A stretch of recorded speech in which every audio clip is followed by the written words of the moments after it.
Hello, Mandy here from Needles, Thread and Little Betty. Little Betty's curled up down the side of me.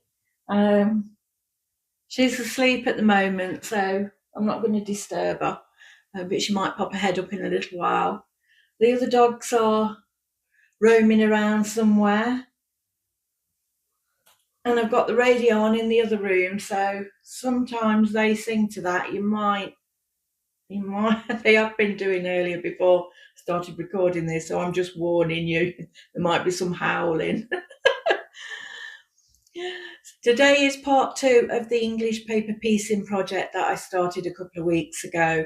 If you remember, I was using little square inch triangles and scrap fabrics and covering the templates with the fabric to make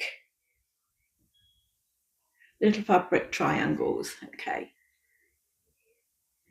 So I completed all the triangles that I wanted. And what I've done,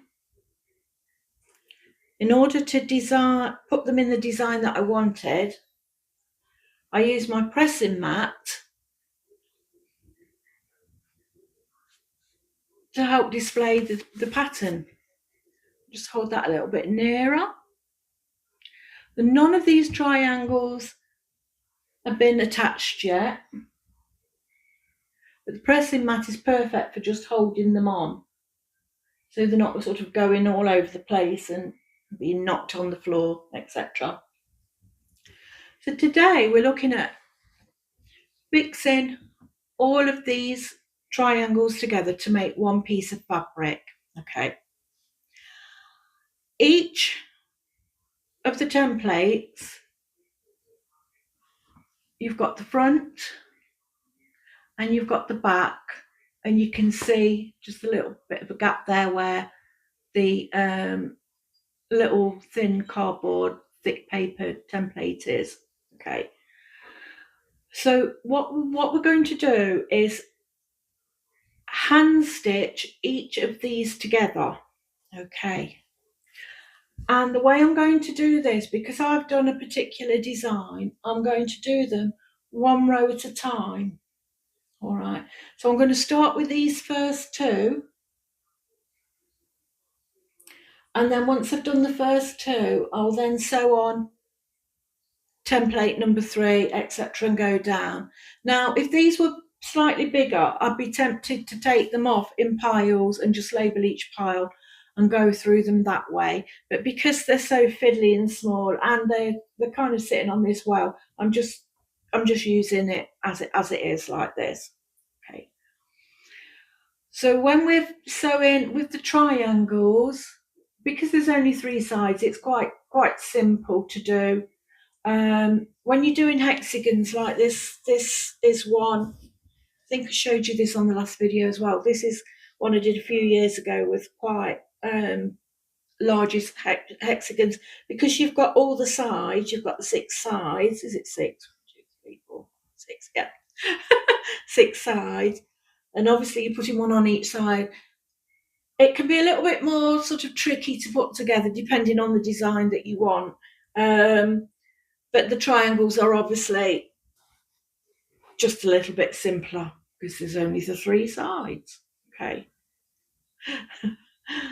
So I'm just going to get the first 2. I'm going to put them right sides together, as with most sewing. Hold them in place like that. If it was something bigger, I might be tempted to clip them together or something, but they're small, so I'm just going to hold them like that. I've already threaded my needle.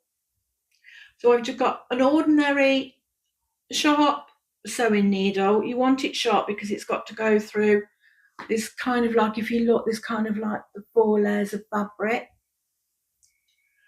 I've knotted the end, and all I've used is just a normal weight, I think it's like a 50 weight thin thread, and I've used a natural colour, just a neutral cream. That will just sort of sit in with these. You shouldn't see the stitches anyway, but it's just a neutral one. I often, for projects like this, I will use like a cream or a dove grey, because it kind of like, especially the grey, it kind of like disappears into the colours of the fabric. Okay, so I've got my two triangles right sides together. I've got my knotted thread, and I'm just going to start at the very end. If you can see that, this is small, it's quite hard to show you. At the very end, I'm just going to start at the very tip of the triangle, just push my needle through the fabrics of the two triangle. Try and avoid getting it through the template if you can. I mean, if you do the odd time, it's not such a big thing. It's just that it makes it harder to get the templates out afterwards if all the stitches are going through. Okay, so that's just gone through the fabrics. I hope that's not too blurry because I'm holding it near. Okay, and all you do basically is just whip stitch all the way along the edge that you're sewing. A whip stitch is just the basic sewing stitch. You push your needle through and your thread just pulls over the top, and it just over. That's all it is. There's nothing fancy about the whip stitch.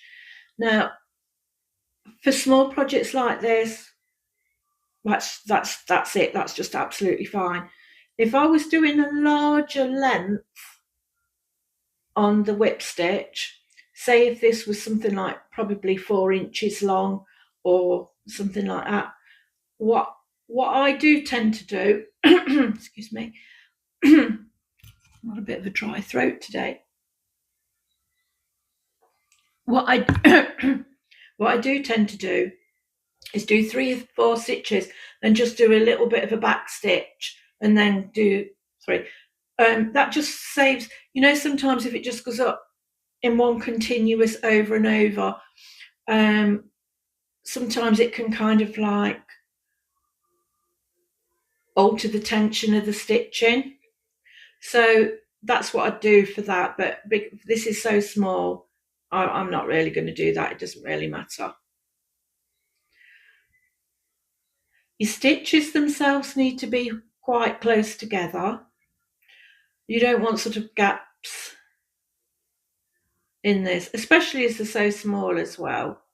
The templates are so small.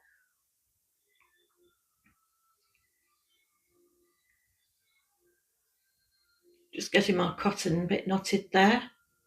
So quite close together, but not, I mean, they don't have to be right next to each other.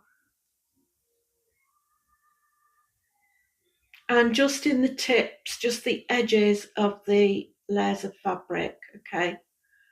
Don't worry about the temporary stitches that you've already got in there. They'll all come out afterwards, as with the templates. Nearly at the end now.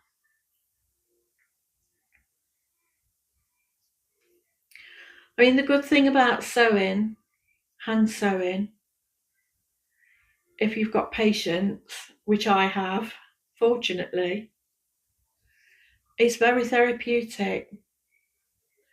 So if you've got a very busy life or a hectic job and you're under any stress at all, you can sit and do this, and this just helps. Take you away to somewhere different. I can sit and listen to the radio, which I've got on in the other room. Or just sometimes it's just nice and peaceful, just listening to nothing really. Or we've got this, we've got a major storm at the moment in the UK. I can't remember the name of this one, but it's been causing havoc in some places. And it's very windy, very rainy. where I live in Leicestershire, it's in the Midlands, but we still get lots of floods and things like that. And I think there's a few floods and things around at the moment. But just sitting here listening to the wind and the rain's really quite nice. It's a perfect day really for sitting and doing this. So I've just sewn those two together like that. And if you look, you can barely see any stitches at all. Okay. And that's it, basically. So all you do is just continue your row. I've left my thread attached at the moment because I'm going to sew the next one. So just hold that on there. That's better. So the next triangle, which is this one, it's a bit awkward to hold that up. The next triangle, all I'm going to do is do exactly the same. Just making sure I'm sewing it to the correct side, keeping in line with the pattern. Hold the two sides together again, and from the side where your thread is, I'm just going to go back across, join in,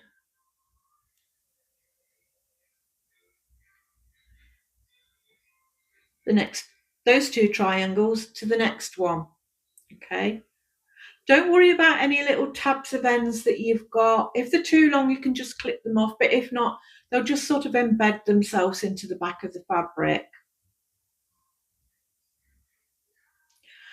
And you just continue like that. If you're doing an English paper piecing project that's a bit more random, I mean, you don't have to put them in piles. You can just go anywhere you want with it, as long as you keep the shape of the fabric and the size of the fabric piece that you're aiming for. It doesn't really matter in which direction that you sew them. It's just, me personally, I like to have it a bit more I know what I'm doing. I think that was the postman. The poor postman. They do go through it. I know that they've brought out new measures to protect postmen from dogs. Quite rightly so, because all dogs are doing really is they're just, are you up now, little Betty? That woke you up. That was the collie dog, by the way, and Hilda, the middle dog. Yeah, so all dogs are doing really is just protecting their territory, aren't they? For us, our post box is on the outside of the bungalow, and we have a little key to go out and get the post in.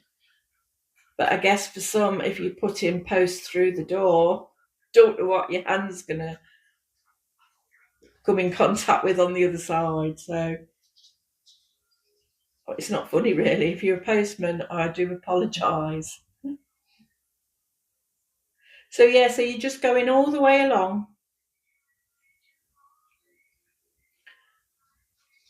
till you get to the end. Just keep him right at the very edge of the fabric. Remember, when it was folded, the fabrics were folded over. It was just, let me move that out of the way. You're coming back, little Betty. It worked out to just a little bit more than 1/2 centimetre over. So you've got plenty there to sort of sew into.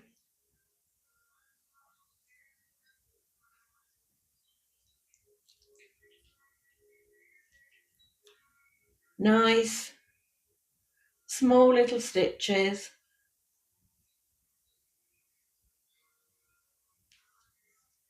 Nearly there.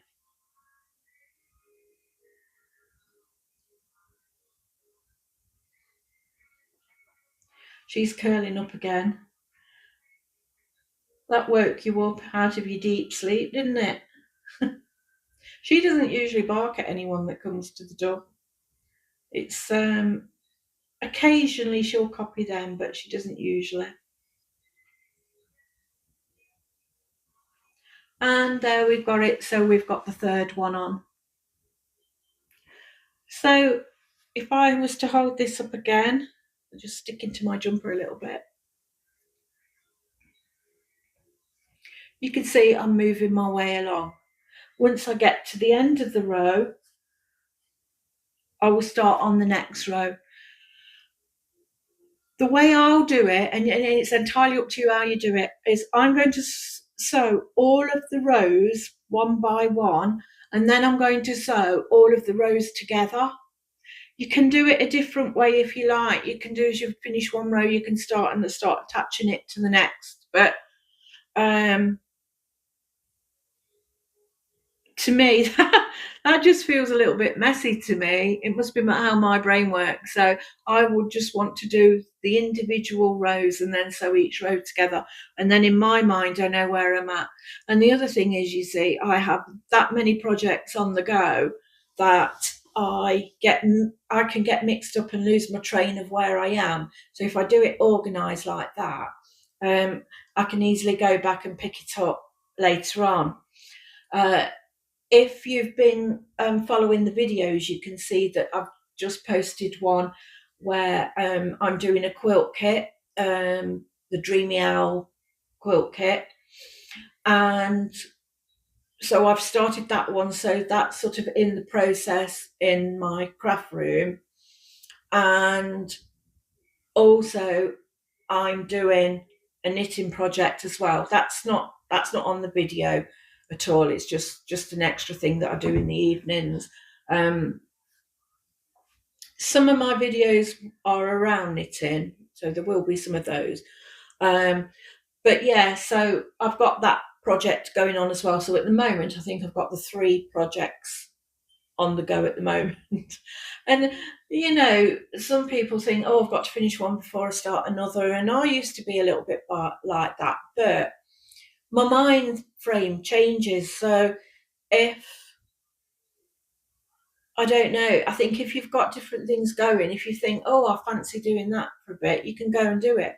Because what I did tend to do is, if I was doing the same project all the time and I had to carry on with that before I started something else, I could start to get a bit bored with it, because in my mind I'm thinking, oh, when I get this done, I can start that, and then I don't enjoy doing it as much. And the one thing with crafting is to enjoy it. I mean, it's supposed to be a pleasure, it's a pastime.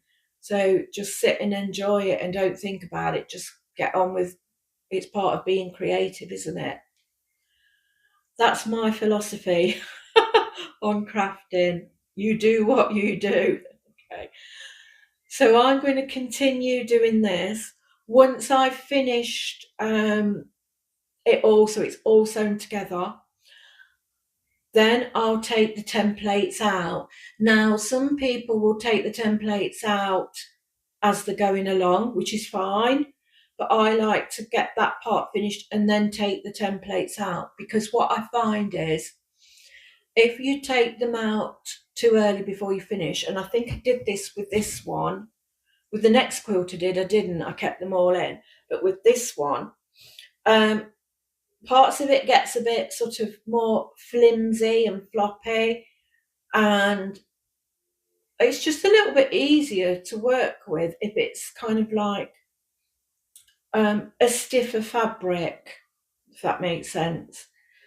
So I will take all of the templates out and take all the stitches out, and then I'll end up with my finished piece of fabric, and then I can move on to the next stage, which will be part 3 of this series, in where I'm making little Betty a coat. Okay, a coat will be a quilted layer.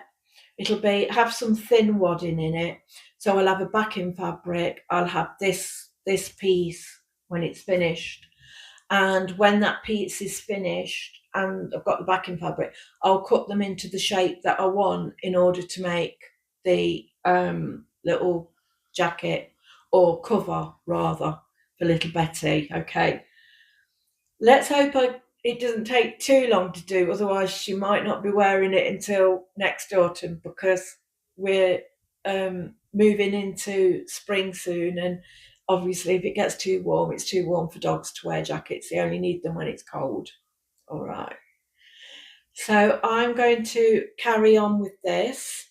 If you've got any questions, or if you've done your own English paper piecing project, and put a photo in the comments, or ask me any questions in the comments.